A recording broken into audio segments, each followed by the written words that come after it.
Hello friends, सभी को मेरा नमस्कार। उम्मीद है कि आप सभी लोग अच्छे होंगे। तो स्वागत है आप सभी लोगों का एक बार फिर से स्टडी मॉक्स चैनल पर।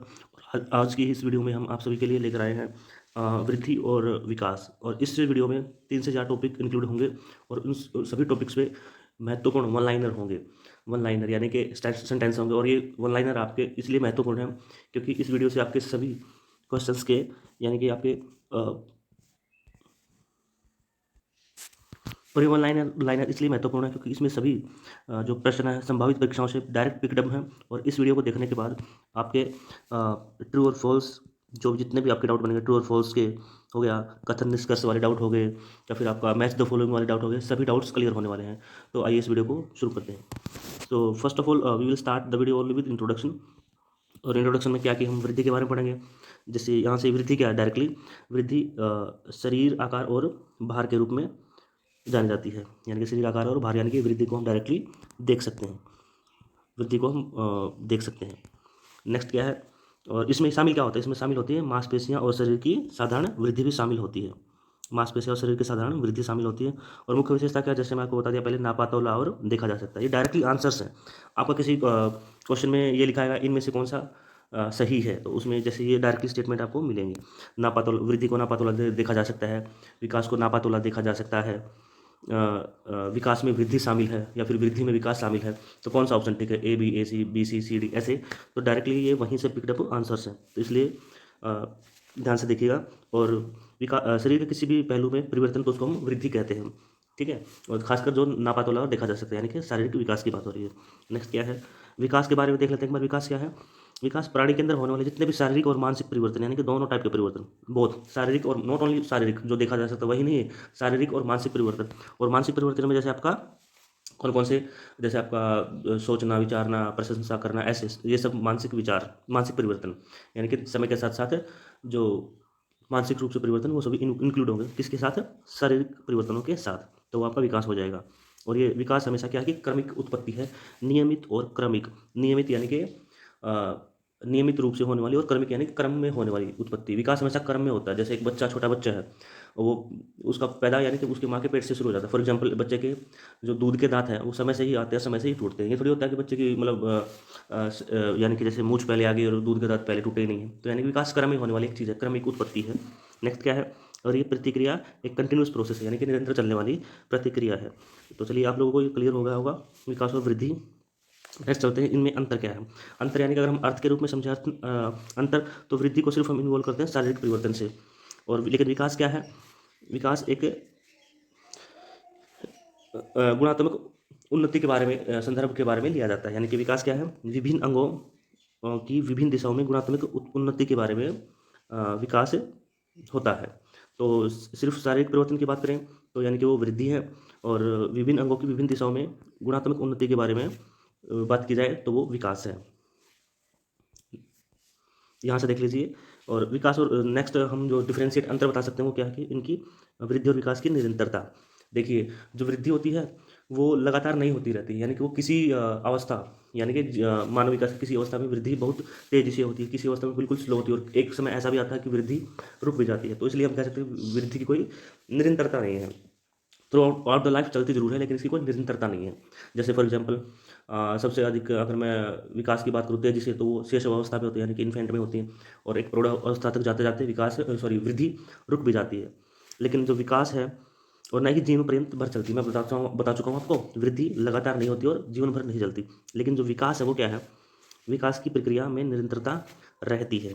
विकास जन्म से लेकर मृत्यु तक निरंतर चलता रहता है, चाहे गति कैसी भी हो, चाहे गति कैसी भी, लेकिन जीवन से लेकर मृत्यु तक, जीवन यानी कि माँ के पेट से लेकर शुरू होकर और जीवन भर ये चलता रहता है, चाहे इसकी गति कैसी भी हो, और ये कभी नहीं थमती, विकास की प्रक्रिया कभी नहीं थमती।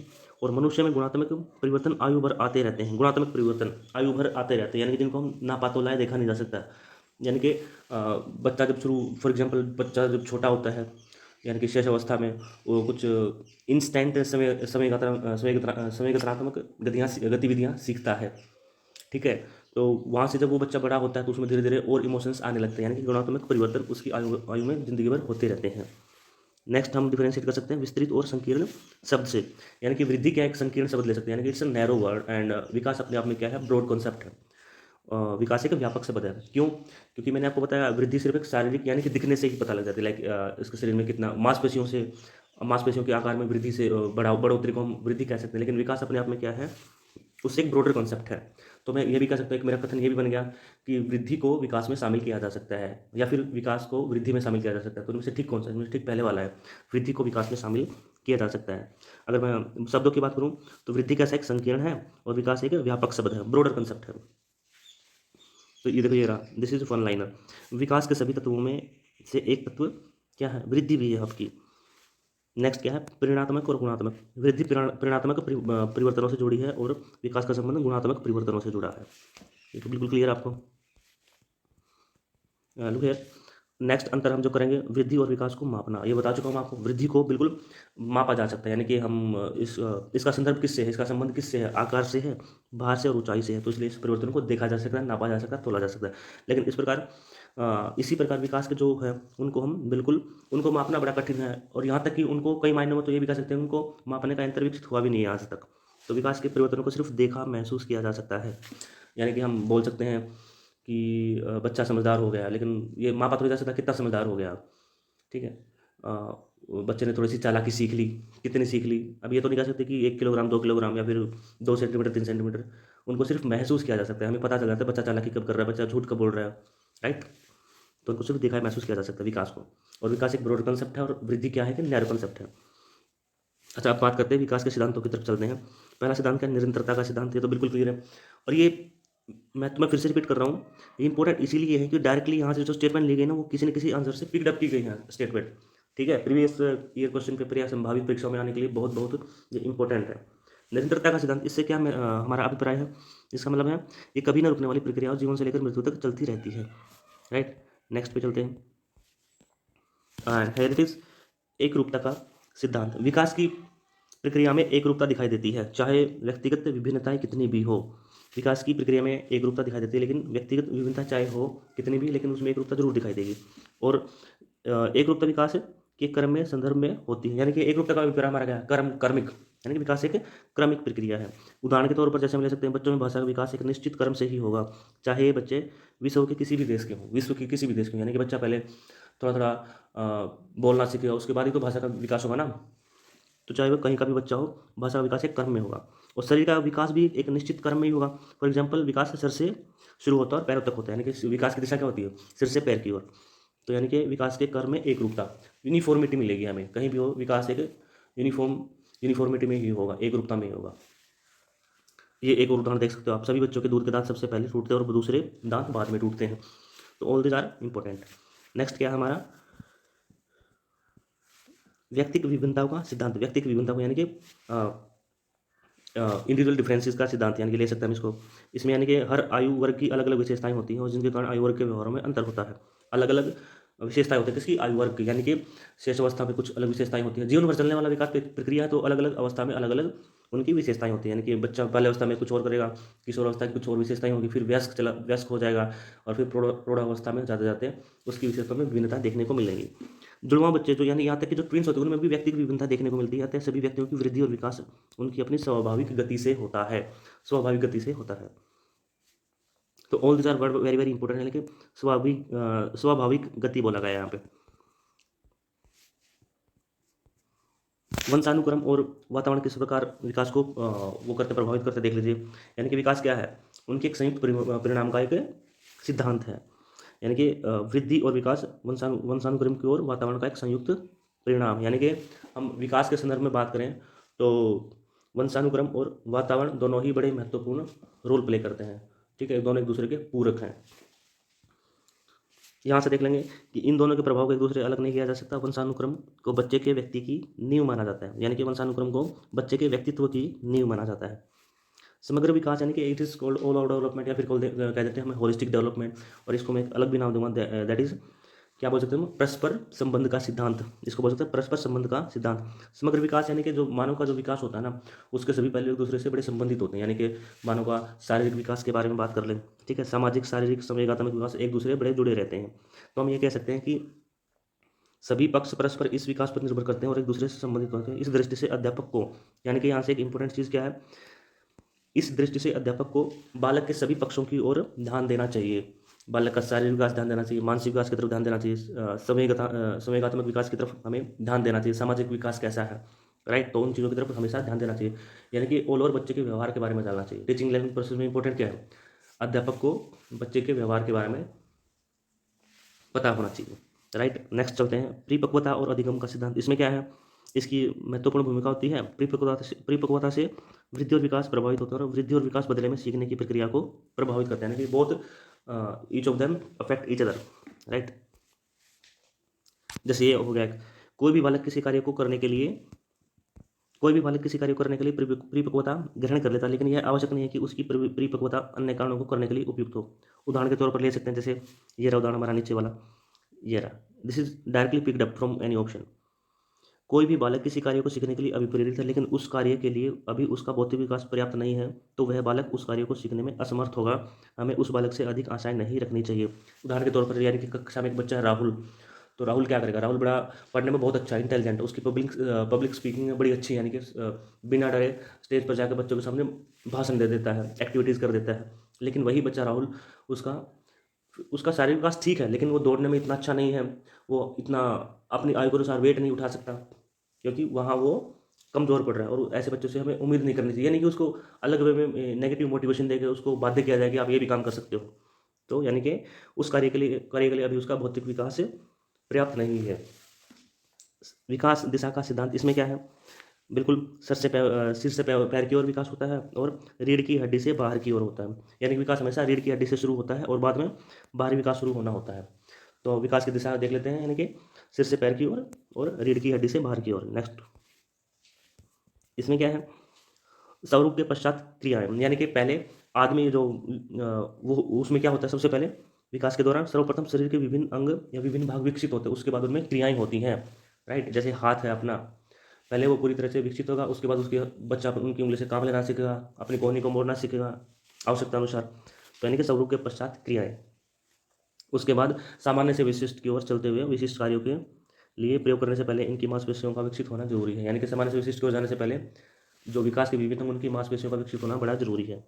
ओके, वृद्धि और विकास की गति की दर में भिन्नता का सिद्धांत, बिल्कुल ये पहले, जैसे मैं पहले बता चुका हूँ कि विभिन्न अवस्था में विकास की गति भिन्न रहती है, या फिर कहते हैं कि विभिन्न अवस्था में विकास की जो दर है वो भिन्न रहती है, ठीक है। तो उसी तरह हम क्या कहेंगे कि विभिन्न अवस्थाओं में विकास की विभिन्न अवस्थाएं होती हैं, व्यक्ति की वृद्धि और विकास की विभिन्न अवस्थाएं होती हैं। उन सभी अवस्थाओं के दौरान वृद्धि और विकास की गति की दर में भी भिन्नताएं होती हैं, राइट।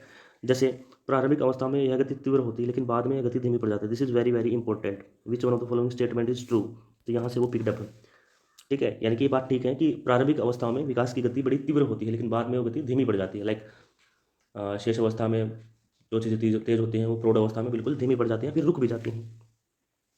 प्रारंभिक अवस्था में शारीरिक वृद्धि विकास की गति तीव्र होती है, लेकिन बाद में धीमी हो जाती है। फिर एक ऐसी अवस्था तक आ पहुँचती है जहाँ शारीरिक वृद्धि रुक जाती है, बिल्कुल रुक जाती है, लेकिन गुणात्मक विकास होता रहता है आदमी का, ठीक है। किशोर अवस्था से लेकर फिर वयस्क अवस्था में जाते हुए आदमी की शारीरिक वृद्धि कांस्टेंट हो जाती है, यानी कि रुक जाती है या फिर धीमी हो जाती है। उसके बाद लेकिन जो गुणात्मक विकास में वृद्धि है, गुणात्मक विकास जो है वो चलता रहता है जीवन पर्यंत, ठीक है।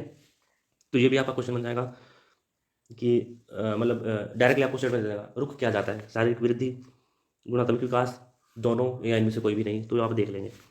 विकास की भविष्यवाणी बिल्कुल कई आयामों में भविष्यवाणी की भी जा सकती है, लेकिन उदाहरण के तौर पर जैसे बता सकते हैं कि दो पेरेंट्स हैं, दोनों प्लेयर हैं, खिलाड़ी हैं, तो ये बोला जा सकता है बच्चे की एक्टिविटी को देखकर हाँ हमारा बच्चा भी खिलाड़ी बन सकता है। कुछ आयामों में भविष्यवाणी की जा सकती है, लेकिन सभी में नहीं। तो विकास की भविष्यवाणी करना संभव है। जैसे मैंने बताया, बालक के सम्मान, रुचियाँ, अभिवृद्धियाँ को देखते हुए हम उसकी भविष्यवाणी कर सकते हैं। सामान्य से विशिष्ट की और विकास का सिद्धांत, ये बिल्कुल आप पढ़ चुके हैं। देखो ये कुछ एक जो सिद्धांत है, जैसे सामान्य से विशिष्ट की ओर, ये डायरेक्ट क्लासरूम में हमें देखने को मिल सकते हैं, ठीक है। देखने को कैसे मिलेंगे, यहाँ पे उदाहरण देखिए, ये तो आप देख चुके सामान्य से विशिष्ट की ओर किसकी बात कर रहा है, लेकिन उदाहरण देखिए बड़ा इंपॉर्टेंट है। सबसे पहले बच्चा किसी वस्तु को पकड़ने का प्रयास करता है, तो वह अपने हाथों को इधर उधर मारने का प्रयास करता है, लेकिन धीरे धीरे वह समय के साथ विशिष्टता की ओर बढ़ता है। परिणाम स्वरूप वह उसी वस्तु पर हाथ डालता है और जिसे वह उठाना चाहता है, ठीक है। डायरेक्टली आपसे पूछ लेगा इस कथन में कौन सा सिद्धांत फॉलो हो रहा है, तो हम कह देंगे सामान्य से विशिष्टता, यानी कि बच्चे ने पहले क्या किया, पहले वो इधर वस्तु पकड़ने इधर उधर हाथ मारेगा, कभी वस्तु के दाईं ओर जाएगा, कभी वस्तु के बाईं ओर जाएगा, कभी उस तक पहुंचेगा नहीं। लेकिन एक समय के बाद, पर्याप्त समय के बाद बच्चा उस वस्तु पर हाथ डाल देता है और तुरंत से झपट्टा मारकर उसको उठा लेता है। तो यानी कि उसने सामान्य से विशिष्ट की ओर सिद्धांत को फॉलो किया है। इसी प्रकार पहले वह सामान्य शब्द सीखता है, फिर बाद में विशिष्ट अक्षरों को सीख लेता है। यानी कि कभी कभी वो अलग अलग पशु पक्षियों, जैसे हम परिवार में पूछते छोटे बच्चे से, बेटा बताओ चांद चंदा मामा कहाँ पे है, बेटा बताओ डोगी कहाँ पे है। तो ऐसे ऐसे सामान्य से विशिष्ट शब्दों की ओर बढ़ता जाता है। ठीक है। और ये राइट फॉर एग्जाम्पल, एक नवजात शिशु रोने और चिल्लाने में, ये बड़ा इंपॉर्टेंट है, ये डायरेक्टली पिकअप स्टेटमेंट है। जैसे एक छोटा बच्चा है, वो रोने और चिल्लाने के लिए सबसे पहले तो आपने देखा कोई बच्चा मान लो 1 साल का या कोई बच्चा 6 महीने का, तो रोने और चिल्लाने के लिए क्या करता है, वो अपने दोनों हाथों को और पैरों को मारता रहता है। यानी कि उसके रोने और चिल्लाने में क्या इंक्लूड है, दोनों हाथ पैर इंक्लूड है, और गले के साथ साथ आंखों के साथ साथ उसके हाथ पैर और दोनों, यानी कि दोनों हाथ पैर और दोनों हाथ और पैर इंक्लूड है गले और आंखों के साथ साथ। लेकिन जब जब ये प्रोसेस जो आगे आगे जैसे बच्चा बड़ा होता जाएगा, एक समय ऐसा आएगा उसके रोने और चिल्लाने में सिर्फ उसकी आंखें शामिल होंगी और उसका सिर्फ गला शामिल होगा, यानी कि वाक्य अंतर शामिल होगा। तो यानी कि बच्चे यहाँ पे कौन सा सिद्धांत फॉलो हुआ, सामान्य से विशिष्ट की ओर, राइट। विकास की संचिता, और संचिता से क्या अभिप्राय है, यानी कि कुल योग है। विकास अनुभव का एक कुल योग है, किसी अनुभव के आधार पर नहीं है, ये विभिन्न अनुभवों का एक योग होता है। और पुनरावृत्ति, यानी कि इसका मतलब यह है कि रिपीटेशन जरूर होता है, यानी कि विकास की विभिन्न अवस्थाओं का। उदाहरण के तौर पर बचपन का प्रेम किशोर अवस्था में भी देखा जा सकता है। तो यानी कि पुनरावृत्ति हो रही है, यहाँ पे रिपीटेशन हो रहा है। ठीक है। तो विकास यानी कि कह सकते हैं विकास एक अनुभव का योग है, संचित अगर संचित मूल्य है, और एक पुनरावृत्ति का सिद्धांत इसमें फॉलो होता है, राइट। देख लेंगे मूर्त से अमूर्त की ओर सोचने का सिद्धांत, यानी कि पहले बच्चा क्या करता है, भौतिक रूप से चीज़ों को ऑब्जर्व करता है, उनके बारे में चिंतन करना, और उस योग्यता से वह अमूर्त की ओर बढ़ जाता है। अब वह अपने दिमाग में ही अमूर्त रूप से सोचने लगता है। तो बालक प्रभाव और कारण को समझने का प्रयास करता है। तो मूर्त से अमूर्त की ओर। बाहरी नियंत्रण से आंतरिक नियंत्रण का सिद्धांत, यानी कि पहले बच्चा छोटा होता है, छोटे छोटे मूल्यों और निर्भरों और छोटे छोटे मूल्यों और सिद्धांतों के लिए अपने बड़ों पर निर्भर रहता है। लेकिन जैसे जैसे वह बड़ा होता है, उसकी स्वयं की मूल्य प्रणाली, स्वयं की आत्मा और स्वयं का आंतरिक नियंत्रण का समूह सेट विकसित हो जाता है। यानी कि जब बच्चा छोटा होता है तो अपने पेरेंट्स पर बड़ा डिपेंड रहता है, उसके पेरेंट्स जैसा कहते हैं वो वैसे फॉलो करता है। लेकिन जैसे आप देखते हैं किशोर अवस्था में बच्चा स्कूल 10th 11th या 9th क्लास, तो बच्चा ये बोलने लग जाता है कि मेरी भी तो अपनी लाइफ है, मैं कुछ भी करूँ, मुझे भी फ्रीडम चाहिए। यानी कि वो अपनी फ्रीडम की बातें करने लग जाता है। ठीक है। तो यानी कि ये क्या, बाहरी नियंत्रण से आंतरिक नियंत्रण का सिद्धांत।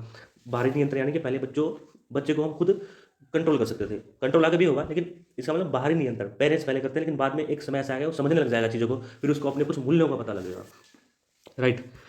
तो यहाँ से विकास में ये बड़ा इंपॉर्टेंट है, और ये तो क्लासरूम में बिल्कुल फॉलो होता ही होता है, और ये हर एक पेपर में आएगा आपका, विभेदीकरण और एकीकरण की क्रिया। इसको हम उदाहरण के तौर पर समझते हैं। जैसे उदाहरण, पहले बच्चा क्या करता है, भुजाओं की क्रियाओं पर नियंत्रण दिखाते हैं, फिर हाथ की क्रियाओं पर, और अंत में उंगलियों की क्रियाओं पर पूर्ण नियंत्रण दिखाते हैं। तो ये क्या होगा, यह नियंत्रण बच्चों की शारीरिक क्रियाओं में विभेदीकरण कहलाता है। पहले तो क्या करेगा, भुजाओं पर कंट्रोल करेगा, बाजुओं पे, उसके बाद हाथ की क्रियाओं पर कंट्रोल करेगा, फिर हाथ से होते तो उंगलियों की क्रियाओं पर, यानी कि पहले उसने अपने हाथ पर कंट्रोल किया, फिर उंगलियों पर आ गया। तो ये क्या है, विभेदीकरण कहलाता है, राइट। और फिर अनेक व्यक्तिगत प्रक्रियाएं जिनमें बच्चा प्रवीणता हासिल कर लेता है, व्यवहार के अधिक जटिल एवं परिष्कृत प्रतिमानों के रूप में एकीकृत कर ली जाती हैं। इसी प्रकार जैसे उंगलियों को हिलाना स्टार्ट हुआ, वहाँ तक भी विभेदीकरण हुआ, लेकिन बच्चे ने चलती हुई चीज़ को पकड़ना शुरू कर दिया, चीज़ को उठा के पटकना शुरू कर दिया अपने अनुसार, थोड़े से यानी कि वेट को उठाना शुरू कर दिया। तो वहाँ से उन चीज़ों को वो एकीकृत कर रहा है, अपनी जो योग्यताओं को एकीकरण की ओर लेके जा रहा है। तो यहाँ से हम समझ सकते हैं कि विकास में विभेदीकरण और एकीकरण की प्रक्रिया जरूर होती है। एक एग्जाम्पल और आपका आगे देखते हैं उस एग्जाम्पल को। जैसे ये रहा, बच्चा प्रारंभ में खाना खाते समय हाथों और चम्मच का अभद्र रूप से प्रयोग करता है और खाने का कुछ भाग नीचे भी डाल देता है। ये क्या है, विभेदीकरण है। पहले बच्चा सीख रहा है खाना नीचे गिराना वहाँ तक क्या विभेदीकरण है। लेकिन जैसे ही बच्चा धीरे धीरे वह पूर्ण दक्षता के साथ उंगलियों का भी प्रयोग करता है, और चम्मच की उंगलियों की सहायता के बिना ही बिना बिखरे हुए चम्मच से खाना शुरू कर देता है, और साथ साथ बातें भी करता है, किताब भी पढ़ता है, न्यूज़पेपर भी पढ़ता रहता है। यह एकीकरण कहलाता है, यानी कि एक साथ बहुत सारे काम करता है। पहले खाना गिरा रहा था, उसके बाद उसने खाना स्टार्ट किया अच्छे से, अब खाना नहीं कर रहा है, और खाने के साथ तो अपने बड़ों से बातें भी कर रहा है, समाचार पत्र भी पढ़ रहा है, टीवी भी देख लेता है, गाने भी सुन लेता है ना, और किताब भी पढ़ लेता है। सो दिस इज कॉल्ड एकीकरण का सिद्धांत। ये रहा, यानी कि एजुकेशन में कहाँ यूज होता है, एजुकेशन में अंकों और क्या, अंकों और अक्षरों को सीखा जाना, फिर साधारण प्रश्न पंक्ति याद की जाती है, पूर्ण विकास के बाद जटिल समस्याओं का समाधान भी कर लिया जाता है। इसमें कौन सा, एकीकरण का सिद्धांत विभेदीकरण और एकीकरण का सिद्धांत फॉलो होगा, राइट। ये क्या है, समान प्रतिमान का सिद्धांत, यानी कि यूनिफॉर्म मॉडल का सिद्धांत। इसमें क्या है, व्यक्ति का विकास किसी विशेष जाति के आधार पर होता है। जैसे व्यक्ति या पशुओं का विकास अपनी अपनी कुछ विशेषताओं के अनुसार होता है, समान प्रतिमान। यानी कि जैसे कुत्ता है तो उसकी पूंछ जरूर होगी, जैसे गाय है, ठीक है, विभिन्न प्रकार की गाय हैं तो उनके यानी कि उसी के अनुसार उसके सींग होंगे, राइट। जैसे आदमी की पूंछ नहीं होती, बिल्कुल बंदर की पूंछ होती है। तो यानी कि अलग अलग जीवों में विकास समान रूप से होने वाली एक प्रक्रिया, समान प्रतिमान प्रतिमान यानी कि सेम मॉडल लागू होगा उन पर। ये क्या है, वंशानुक्रम सिद्धांत। इसके अनुसार क्या होता है, व्यक्ति का विकास उसके वंश के अनुरूप होता है, अर्थात जो गुण बालक के पिता दादा में होते वही गुण उनके शिशुओं में मिलते हैं। जैसे अगर उनके वंश में सभी की लंबाई ज़्यादा है, बिल्कुल है, ये होता है इनहेरिटेंस का फर्क ना। इसको भी देख लेंगे। पर्यावरणीय सिद्धांत, जैसे इसमें एक प्रश्न ये भी आता है किसी परीक्षा में। एक नीता नाम की लड़की, कक्षा 6 की एक लड़की, नीता नाम की लड़की है, और वह रस्सी कूद खेल में अपनी असाधारण योग्यता का प्रदर्शन करती है। नीता को हर सप्ताह उसके माता पिता कोचिंग सेंटर में भेजते हैं, और फिर बाद में उसके माता पिता दोनों ही खिलाड़ी हैं उसी गेम में, और दोनों उसको कोचिंग देते भी हैं। तो इस कथन के अनुसार कौन सा सिद्धांत फॉलो हो रहा है, तो क्या हुआ, यानी कि वो बच्ची के माता पिता खेल में, सेम खेल में बच्ची, यानी कि यहाँ से वंशानुगत क्रम फॉलो होगा, और बाद में कोचिंग सेंटर में भी जाती है, वहाँ से उसको अलग पर्यावरण भी मिलता है, तो वहाँ से पर्यावरण भी इंक्लूड हो गया। तो यानी कि कह सकते हैं वंशानुगत और पर्यावरण की मिलीजुली, यहाँ पे वंशानुगत और पर्यावरण का मिला जुला काम हो रहा है, तो वहाँ पे वो सिद्धांत फॉलो हो रहा है, राइट। ये भी आप देख लेंगे, पर्यावरण का सिद्धांत, बिल्कुल, यानी कि दोनों को इंक्लूड करके मैंने आपको बता दिया है। नेक्स्ट चलते हैं, परस्पर संबंध का सिद्धांत बता चुका हूँ आपको। परस्पर यानी कि समग्र विकास के बारे में बता चुका हूँ, उसका शारीरिक सामाजिक विकास एक दूसरे को संबंध में रखते हैं। लेकिन एक बात जरूर, इस सिद्धांत को हम एक एग्जाम्पल देखते हैं, ये रहा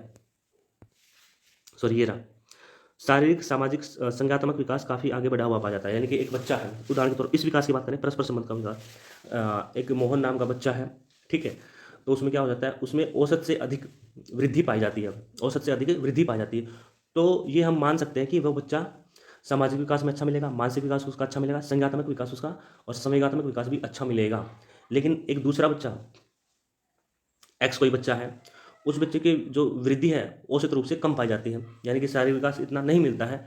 ये कन्फर्म नहीं है, लेकिन हम अनुमान लगा सकते हैं, राइट। तो उसी के आधार पर परस्पर इससे हमें क्या पता चलता है, यानी कि बच्चे का शारीरिक विकास, संवेगात्मक विकास, सामाजिक विकास, मानसिक विकास एक दूसरे से जुड़ी हुई महत्वपूर्ण इकाइयाँ हैं, और एक दूसरे पे फर्क या प्रभाव जरूर डालती हैं, राइट। विकास लचीला होता है, ये क्या है कि एक ही व्यक्ति अपने पिछली विकास दर की तुलना में अपेक्षाकृत किसी दूसरे विशिष्ट क्षेत्र में अधिक या अच्छा सुधार कर सकता है, बिल्कुल कर सकता है। ये रहा नेक्स्ट। अब देखो बाल विकास के बारे में बात करते हैं। बाल विकास को प्रभावित करने वाले कौन कौन से कारक हैं, और उन कारकों को मैं दो कारकों में बांट सकता हूँ। आंतरिक कारक है तो बाह्य कारक है। तो क्या होता है, एक बुद्धि हो गया, बिल्कुल विकास को प्रभावित करेगी। वंशानुगत शारीरिक, संवेगात्मक, सामाजिक, ठीक। आंतरिक क्यों है, क्योंकि इंटरनली ये सारे इफेक्ट क्या है, इंटरनली है, संवेगात्मक, ये आप देख लेंगे। बाह्य क्या है, यानी कि भौतिक वातावरण, बाहर का जो एनवायरमेंट है, जीवन की अन्य घटनाएं, परिवार से संबंधित घटनाएं, या फिर सामाजिक आर्थिक स्थिति, परिवार की गर्भावस्था के दौरान माता पिता का स्वास्थ्य, यानी कि इनको बाह्य कारक क्यों बोला गया, इनमें बच्चे का कोई हम ये कह सकते हैं कि इनमें बच्चों की कोई वो नहीं है, खुद की इन्वॉल्वमेंट नहीं है, यानी कि दूसरे बाहर से कोई फैक्टर्स हैं उस पर लागू हो रहे हैं, राइट। ये आप देख लेंगे। All these are very very important. आपसे डायरेक्ट पूछ लेगा बाल विकास को प्रभावित करने वाले कुछ आंतरिक कारक नीचे देंगे, उनमें से कौन सा कारक शामिल नहीं है, तो आपसे कुछ भी पूछ सकते हो, राइट। आपको देखना है कि बच्चे के लिए इंटरनल इफेक्ट कौन से हो जाएंगे और एक्सटर्नल इफेक्ट कौन से होंगे। खुद की वजह से होने वाले इंटरनल होते हैं, बाहर की वजह से होने वाले एक्सटर्नल हैं, राइट। विकास के आयाम, डायमेंशंस ऑफ डेवलपमेंट, तो आयाम मतलब विकास को हम किस किस तरह से काउंट कर सकते हैं। शारीरिक विकास बता चुका हूँ, ऊंचाई, शारीरिक में अनुपात में वृद्धि इत्यादि। फिर होता है मानसिक विकास में क्या इंक्लूड करते हैं, संज्ञानात्मक और मानसिक विकास। और मानसिक विकास क्या होता है, योग्यताओं और क्षमताओं में वृद्धि और विकास। मानसिक विकास को प्रभावित करने वाले कारक फिर से क्या है, बिल्कुल परिवार का वातावरण कैसा है, बिल्कुल मानसिक विकास को प्रभावित करेगा ही करेगा। परिवार का वातावरण कैसा है, सामाजिक स्थिति कैसी है, विद्यालय का वातावरण, बच्चे कैसे हैं, उसकी कंपनी कैसी है, संगति कैसी है, सब प्रभावित करेंगे। समाज का वातावरण, शारीरिक विकास, वंशानुक्रम, बिल्कुल all this factors will effect development, right. सामाजिक विकास क्या है, इसमें हम क्या कर सकते हैं, सामाजिक विकास में क्या होता है, मोस्टली अतिरिक्त दोस्तों और मित्रों से जुड़ना शामिल है। मन में आत्मसम्मान, स्वाभिमान और विचारधारा का जन्म होता है। प्रेम, स्नेह, सहानुभूति, सहयोग, सहनशीलता, सामाजिक गुण आदि शामिल हो सकते हैं। ये डायरेक्टली आपसे पूछ सकता है इनमें से कौन, नीचे दिए गए शब्दों में से कौन सा शब्द सामाजिक विकास से संबंधित है। शारीरिक स्वास्थ्य, वंशानुक्रम, विद्यालय का वातावरण, या फिर सहयोग की भावना। तो सहयोग की भावना सामाजिक विकास से संबंधित है। कुछ भी पूछ सकता है। All these are words and one liner. सामूहिक विकास कौन सा होता है, राइट, यानी कि इमोशनल डेवलपमेंट बोल सकते हैं आप इसको, ये जिसको कुछ समझना चाहो। यानी कि ऐसी अवस्था जो व्यक्ति के व्यवहार को प्रभावित करती है, व्यक्ति के व्यवहार को प्रभावित करती है, यानी कि अच्छा या बुरा। बुरा समय क्या होता है, क्रोध, घृणा, ईर्ष्या आदि, राइट। तो वैसे ही अच्छा भी होगा, अच्छे में क्या हो जाएगा, अच्छे समय में सहयोग करना, है ना, प्रेम करना, स्नेह करना। All these are good factors. ये देखो यहाँ पे आपको मानव विकास की विभिन्न अवस्थाएं दी गई, यानी कि गर्भावस्था क्या होती है, गर्भधारण से जन्म तक, शेष अवस्था जन्म से 5 वर्ष, 5 से 12, बाल्यावस्था, किशोरावस्था 12 से 18, उसी तरह युवावस्था, प्रौढ़ावस्था और वृद्धावस्था। यानी कि 18 से जो आगे के साल होंगे वो क्या होंगे, युवा, प्रौढ़ अवस्था और वृद्धावस्था में डिवाइड करें। लेकिन अगर मैं इनको कलेक्टिव रूप से बात करूँ, इन तीनों की कलेक्टिव रूप से बात करूँ, तो इसको मैं क्या कह सकता हूँ, वयस्क अवस्था, वयस्क अवस्था, वयस्क कलेक्टिव रूप में वयस्क अवस्था कहाँ से शुरू होती है, यानी कि 18 से वर्ष से शुरू होकर जीवन पर्यंत चलने वाली प्रक्रिया। अच्छा ये देखो आप कुछ ऑल दिस, ये सबसे इंपॉर्टेंट चीज़ें यही हैं, ये समझ लो कि ये क्वेश्चन, यही क्वेश्चन बनेंगे ज़्यादातर इस टॉपिक से। शेष अवस्था की विशेषता क्या समझ लो आप। और देखो ये जो कैटेगरी होती है, जैसे शेष अवस्था होगी, बाल्यावस्था होगी, आपकी किशोर अवस्था होगी, प्रौढ़ अवस्था होगी, इनको समझने का सबसे ईजी तरीका है, मैं क्या करता था, मैं भी यहाँ पे अपने आस पड़ोस या अपने परिवार के इस उम्र के जितने भी मानव विकास की अवस्था है उसके अनुसार मैं बच्चों को कलेक्ट कर लेता था। यानी कि शेष अवस्था, कोई छोटा बच्चा देख लिया मेरे परिवार में, पड़ोस का कोई बाल अवस्था से मिल गया, प्रौढ़ावस्था यानी कि दादाजी वगैरह, ताऊजी वगैरह, ऐसे करके उनसे आप डायरेक्ट उनको रटना नहीं है, उनके अनुसार आप समझ सकते हो और बिल्कुल आपका आंसर करेक्ट मिलेगा। लाइक इसकी विशेषता की बात करते हैं। शेष अवस्था क्या होती है, स्वार्थी और स्व केंद्रित। बिल्कुल छोटे बच्चे को आप बोल के देखिए, बेटा बोल मुझे दे दो, बोल देगा ही नहीं आपको, अगर वो जानता नहीं, जानता तो भी नहीं देगा, कुछ बच्चे तो ऐसे भी होते हैं। ठीक है, तो स्वार्थी और स्व केंद्रित यानी कि सेल्फ सेंटर्ड होता है बच्चा इसमें, शेष अवस्था में। आप समझ सकते हो ना, स्वास्थ्य कैसे, बच्चों से कुछ मांग के देख लो, पीछे झट से अपना हाथ पीछे कर लेगा, राइट। खिलौनों की अवस्था, बिल्कुल खिलौनों से खेलता है। आत्म प्रेम की भावना, खुद से ही प्रेम, यानी कि उसको चीज़ चाहिए तो चीज़ चाहिए, मुझे तो खाना पसंद तो खाना खाऊंगा, मुझे मैगी पसंद तो मैगी खाऊंगा, मुझे चॉकलेट बड़ी पसंद पीऊंगा, मैं दूध नहीं पीऊंगा, ऐसे आत्म प्रेम है, मुझे जो अच्छा लगे मैं वही करूँगा, राइट। कल्पना जगत में विचरण, सोचता रहता है, कुछ ना कुछ चलता रहता है, उधर उसको वहाँ कुछ दिखाई दिया वो उठा लिया, गाड़ी मिली तो गाड़ी उठा ली, वो फेंक दिया, ठीक है। तो कल्पना जगत में वो विचरण करता रहता है। अतार्किक चिंतन की अवस्था, उसके जो चिंतन होता है उसमें कोई तर्क नहीं होता, राइट। अतार्किक समझ तो होती नहीं।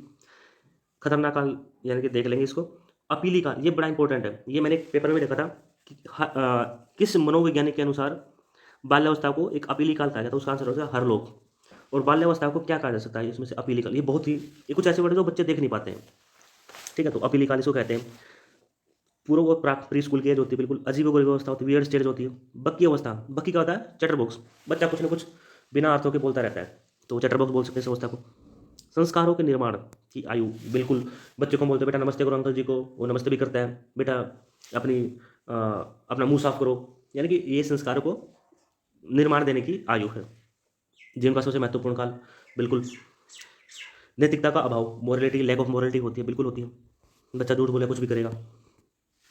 सीखने का आदर्श काल, वैलेंटाइन के अनुसार, किस मनोविज्ञान के अनुसार सीखने का आदर्श काल शेष अवस्था को कहा गया है वैलेंटाइन के अनुसार। और शेष अवस्था एक सीखने का आदर्श काल है। भावी जीवन की आधारशिला, ठीक है, कुछ हद तक हम बच्चों को आइडिया लगा लेते हैं, जैसे भविष्यवाणी की जा सकती है, मेरा बच्चा दौड़ने में अच्छा, दौड़ने में अच्छा है, मेरा बच्चा स्ट्रॉन्ग है तो बॉक्सर बनेगा, पढ़ने में अच्छा है, चीज़ों को इधर उधर ओझो करने में बड़ा अच्छा तो पढ़ाई में अच्छा हो सकता है, यानी कि कुछ भी कर सकते हैं, कह सकते हैं। अनुकरण द्वारा बच्चा नकल करके सीखता है। आप जैसे प्राइमरी एज में चले जाओ, स्कूल में चले जाओ, बच्चा टेबल सीखता है तो अनुकरण, नकल करने से सीखता है। क्षणिक संवेग की अवस्था, ये क्या है, क्षणिक संवेग, छोटा बच्चा यानी कि 2 साल का, वो चलते चलते गिर गया, वो रोने लग जाता तुरंत, लेकिन आप उसको गोद में उठाओ और उसको थोड़ा सा ऐसे मतलब प्यार से बोलो, तुरंत चुप हो जाएगा, यानी कि क्षणिक वेग, इंस्टेंट इमोशंस है वहाँ पे। संवेग, सीखने का श्रवण काल, बिल्कुल सामाजिक भावना का अभाव होता है, बिल्कुल सोशल जो इमोशंस है वो बिल्कुल होते ही नहीं उसमें, राइट। उत्तम शिक्षण विधियाँ क्या होती है इसमें, किंडरगार्टन, खेल व मोन्टेसरी, यानी कि सभी विशेषताएं, these are possible statements, these are possible statements regarding शेष अवस्था, इनसे बाहर कुछ भी नहीं आएगा, राइट। वैसी बाल अवस्था की बात करें तो जीवन का एक अनोखा काल होता है। काल वेबुस ने किस अवस्था को एक अनोखा काल कहा है, यानी कि बाल्यावस्था को, कॉल वेबुस बिल्कुल इंपॉर्टेंट है। जीवन का निर्माणकारी काल, राइट, ये क्या हो गया, period of competitive socialization, Kilpatrick ने इसको कहा है। सर्वाधिक सामाजिक विकास इसी में होता है। बाल्यावस्था की विशेषता कुछ और है, जैसे छद्म में मिथ्या शूडो मैच्योरिटी का काल, यानी शूडो मैच्योरिटी क्या होता है, मतलब बिल्कुल कंफ्यूज होना, जाऊँ या ना जाऊँ, करूँ या ना करूँ, ऐसे। रोच ने इसको वो कहा है, रोच ने। वैचारिक अवस्था का काल शिक्षा की दृष्टि से महत्वपूर्ण, बिल्कुल। यथार्थवादी दृष्टिकोण, जैसा कहो वैसे ही करेगा, राइट। नेता बनने की इच्छा होती है अपने समूह में रहता है, तो समूह में नेता बनने की इच्छा भी होती है। बहुत सारे बच्चों को बोलता हूँ, चिल्लाते रहते हैं क्लास वाले, 8 के क्लासरूम में चले जाओ, अब क्लास 6 के क्लासरूम में, सर मुझे मॉनिटर बना दो, मुझे कोऑर्डिनेट कमेटी में रख दो, तो ऐसे चिल्लाते रहते हैं, नेता बनने की इच्छा होती है। समलिंगी है और मित्रता की भावना होती है, अपने समूह में खेलेगा, बच्चे बच्चे लड़के लड़कों के साथ खेलेंगे, लड़के लड़कों के साथ खेलेंगे, राइट। समूह भावना बता चुका हूँ। अर्थभेद, डिफरेंस ऑफ मीनिंग, लिंग भेद व जाति भेद की भावना उसमें पक्का होगी, ठीक है। ग्रुप बन जाते हैं क्लासरूम्स में, बात करें मैं स्कूल को संदर्भ में बता रहा हूँ, लड़के लड़के की, लड़की लड़कियाँ की, मैं बोलूँगी सर, लड़की बोलेगी सर मैं तो सिर्फ गर्ल्स मॉनिटर थी, इसलिए मैंने गर्ल्स को ही माइंड किया, मैं बोलूँगा, लड़का बोलेगा सर मैं तो सिर्फ लड़कों का मॉनिटर, इसलिए मैंने बॉयज़ को माइंड किया, लड़कियाँ बोलती रहे, मैंने कुछ मतलब नहीं था, ऐसे कुछ। खेल की आयु होती है, समूह टोली बिल्कुल होती है, ये सभी देख लेंगे, बड़े इंपॉर्टेंट है, इनसे बाहर कुछ भी नहीं गारंटीड है। प्रारंभिक विद्यालय की जो भी आपकी क्या हो जाएगी, आयु हो जाएगी, चुस्ती की आयु, स्मार्ट एज है। भाषा विकास की तीव्र गति अवस्था, यानी कि बोलना जो फ्लुएंसी उसी भाषा की, फ्लुएंसी होती है भाषा की, वो यहीं से, इसी एज से आती है, बाल्यावस्था से। मूल दुश्चिंता की अवस्था, इसको केरन हॉर्न ने निकाला है, ठीक है। बिना काम के भ्रमण, घूमते रहना, राइट। संग्रह करने की प्रवृत्ति होती है, बहिर्मुखी स्वभाव होता है, नैतिक गुणों का विकास होता है, कल्पना शक्ति या अमूर्त चिंतन के प्रारंभ का काल होता है, शारीरिक या मानसिक विकास होता है, राइट। सभी देख लेंगे, बिल्कुल इंपॉर्टेंट है। रुचियों में परिवर्तन होता है इसी काल में। मूर्त प्रत्यक्ष चिंतन की अवस्था होती है, बच्चे को रचनात्मक कार्य बड़े पसंद होती है इस आयु में, राइट। सबसे कम कामुकता, इसी इंपॉर्टेंट बहुत, सबसे कम कामुकता किस स्टेज में पाई जाती है, बाल्यावस्था में। किशोरावस्था देख लेंगे, इसको हम न्यू बर्थ पीरियड यानी कि नया जन्म बोलते हैं किशोरावस्था को, स्टेनली और हॉलने ने कहा है, उसके अनुसार नया जन्म का काल कहते हैं। परिवर्तन का काल, बिल्कुल पीरियड ऑफ चेंजेस है, it's age of storm, stress, tension, struggle, इस सभी की एज है, स्टेनली हॉल ने इसको बोला है, इसलिए किशोरावस्था बड़ी इंपॉर्टेंट है, इसमें बच्चे को पता नहीं होता, बच्चे की भावनाएं ऊपर नीचे, बच्चा भावना में झूलता रहता है, उसको समझ नहीं आता, पीयर ग्रुप की, साथियों की सुनूं, माता पिता की सुनूं, टीचर्स की सुनूं, बड़ा स्ट्रगल में रहता है। जीवन का सबसे कठिन काल इसी को बोलते हैं, बिल्कुल किल पैट्रिक ने जो बोला है और सच में बोलते हैं इसको। परिवर्ती अवस्था, ट्रांजिशन पीरियड, विशिष्टता की खोज का समय, बिल्कुल बच्चा विशिष्टता किसी, उसको बिल्कुल इंटरेस्ट जाहिर हो जाता है। फॉर एग्जाम्पल आप क्लास 12 के बच्चों को देख लेते हो, सर क्या बनेगा बेटा आप, सर मेरे को डॉक्टर बनना है, इसलिए मैंने मेडिकल साइंस ली है, नॉन मेडिकल लिया इसलिए मैंने एयरफोर्स में जाना है, यानी कि विशिष्टता की खोज का समय। आकस्मिक या त्वरित विकास की आयु, श्रवण काल बोला जाता है, बसंत ऋतु से कंपेयर किया गया, यानी कि नए पत्ते आते हैं, पुराने झड़ जाते हैं, यानी कि उसे किशोरावस्था में नए विचार बनते हैं, इसलिए बसंत ऋतु से कंपैरिजन, तुलना किस अवस्था की जाती है, किशोरावस्था की जाती है। समायोजन का अभाव, एडजस्टमेंट करने में बड़ी दिक्कत होती है, ये तो देखा भी गया है, किशोरावस्था में समाज, इसलिए तो इसे संघर्षों और तूफान की आयु कहा गया है, काल कहा गया है। समायोजन का अभाव बिल्कुल होता है, संवेग स्थिर होती है, वीर पूजा की भावना, यानी कि हीरोइक वर्शिप होती है उसमें। इसके कुछ और इंपॉर्टेंट पॉइंट है, आत्मनिर्भर बनने की इच्छा बिल्कुल होती है, चहुमुखी विकास, यानी कि शारीरिक, सामाजिक, मानसिक, संवेगात्मक विकास देखने को मिलता है। व्यवसाय चुनाव की चिंता, बिल्कुल नौकरी की चिंता होती है, बच्चे को देखने को मिलता है। कल्पना का बाहुल्य व दिवा संपन्न की प्रवृत्ति, टेंडेंसी ऑफ डे ड्रीमिंग, बिल्कुल कल्पनाएं होती रहती हैं। सर्वाधिक काम प्रवृत्ति, इसमें काम प्रवृत्ति अपने पीक पर रहती है, और एक सर्वाधिक विषम लैंगिक आकर्षण, यानी कि अपोजिट सेक्स के प्रति अट्रैक्शन। तार्किक चिंतन, अमूर्त चिंतन की अवस्था इसको बोल सकते हैं।